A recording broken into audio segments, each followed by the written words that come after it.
আল্লাহ বোঝেন না, এক মুঠ বা এমনি করে নেয় যে আল্লাহ তাআলা একটা খাবলা দিবেন। আল্লাহ তাআলা কিভাবে দিবেন এটা জানি না, আল্লাহ তাআলা হাত কেমন এটা জানি না।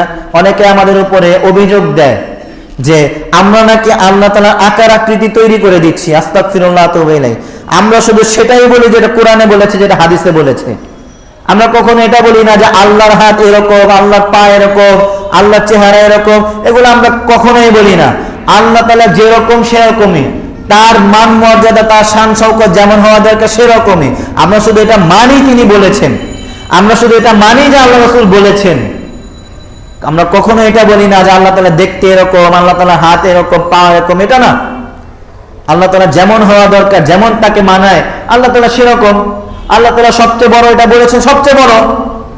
আল্লাহ তাআলা হাত আছে, তার হাতে কল্যাণ আছে, এটা বলেছেন, এটা মানি।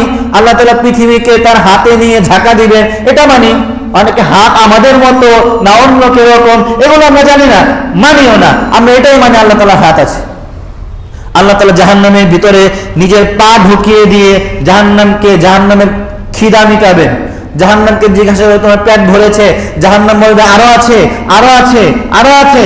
আল্লাহ তাআলা তখন নিজের পা জাহান্নামের ভিতরে ঢুকিয়ে দিবেন। তখন জাহান্নাম চ্যাপ্টা হয়ে যাবে আর বলবে থাক থাক থাক, আর লাগবো না, আর লাগবো না, কত কত কত, হয়েছে হয়েছে হয়েছে। তা আল্লাহ তাআলার পা আছে, আল্লাহ রাসূল সাল্লাল্লাহু আলাইহি সাল্লাম বলেছেন, তারা আমাদের কথা না, কিন্তু কেমন আমরা জানি না, জানার দরকারও নেই। যেদিন আল্লাহ তাআলার সাথে আল্লাহ তাআলা যদি আমাদের তকদিরে জান্নাত রাখেন, সাক্ষাৎ রাখেন, সেদিন দেখব। তারপর রাসূল সাল্লাল্লাহু আলাইহি সাল্লাম বলছেন, তখন আল্লাহ তাআলা বলবেন এখন আমার সময়, এখন আমি বলবো। তখন আল্লাহ তাআলা জাহান্নামে নিজে একটা খাবলা দিবেন, নিজে হাত ঢুকিয়ে দিয়ে যত মানুষ আছে আল্লাহ তাআলার ইচ্ছায় সে হাতে উঠবে, তাদেরকে উঠিয়ে বের করে আনবেন জাহান্নাম থেকে। তবে হতভাগা, কপাল পোড়া খারাপ ব্যক্তিরা, যারা শিরক করেছে, শিরকের পাপে লিপ্ত, আল্লাহ তাআলার হাত কি আর ছোট? জাহান্নাম কি আল্লাহ তাআলার হাতের থেকে বড়? না, আল্লাহ তাআলাই সবচেয়ে বড়, জাহান্নাম আল্লাহ তাআলার হাতের থেকে বড় না। তো সেই জাহান্নামে আল্লাহ তাআলা হাত ঢুকিয়ে মানুষকে বের করে আনবেন, আর সেই হাতের মধ্যে কিছু মানুষ উঠতে পারবে না। তারা কারা? তারা হলো মুশরিক, যারা শিরক করে, যারা আল্লাহ ছাড়া অন্যকে মানে। মানুষ এখন দুনিয়ার লোভে এত পাগল হয়েছে যে মানুষ এটা বলে যে আমার মরণের আগে যাতে আমি অমুক স্লোগানটা দিয়ে মরতে পারি, আমি মরণের আগে অমুক স্লোগান দিয়ে যাতে আমার মৃত্যু হয়, এটা আমার কামনা।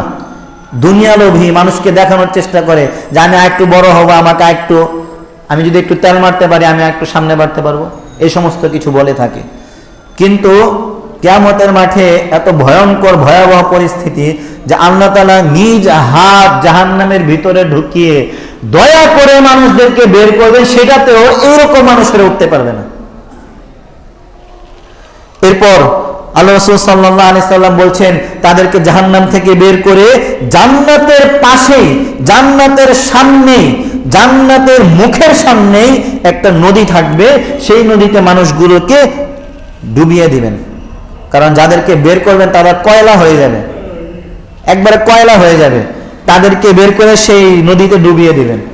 তখন তাদের অবস্থা হবে এরকম। আল্লাহ রাসূল উদাহরণ দিচ্ছে, ওই যে তোমরা দেখো না, পাথরের পাশ দিয়ে যখন পানি যেতে থাকে, বহমান পানি যখন পাথরের পাশ দিয়ে যেতে থাকে, তখন একটু শ্যাওলার মতো হয়। হ্যাঁ, দীর্ঘদিন পানি গেলে একটু শ্যাওলার মতো হয়, তারপর একটু একটু পাতার মতো বের হয়। দেখেছেন নদীর পাশে বা যে জায়গাতে পানি যায় সব সময়, সেই জায়গাগুলিতে একটু পাতার মতো বের হয়। তখন ওই কয়লাগুলোর মধ্য থেকে পাতার মতো বের হবে। তো সেটার উদাহরণ আল্লাহ রাসূল আবার দিচ্ছেন, যখন সূর্য ওটার উপরে পড়ে তখন সবুজ রঙের দেখা যায়, আর অন্ধকার হলে এটা সাদা রঙের দেখা যায়। এরপর আল্লাহ রাসূল সাল্লাল্লাহু আলাইহি সাল্লাম বলছেন যে ওদেরকে আল্লাহ তাআলা পুনরাকৃতি দান করবেন, তাদেরকে তখন দেখতে একদম মণিমুক্তার মতো দেখা যাবে। তারপর তাদেরকে আল্লাহ তাআলা পরিপূর্ণভাবে ঠিক করে আবার একটা সিল মেরে দিবেন। কি সিল মারবেন? ওই যে জাহান্নাম থেকে এসেছে এই সিলটা মারবেন।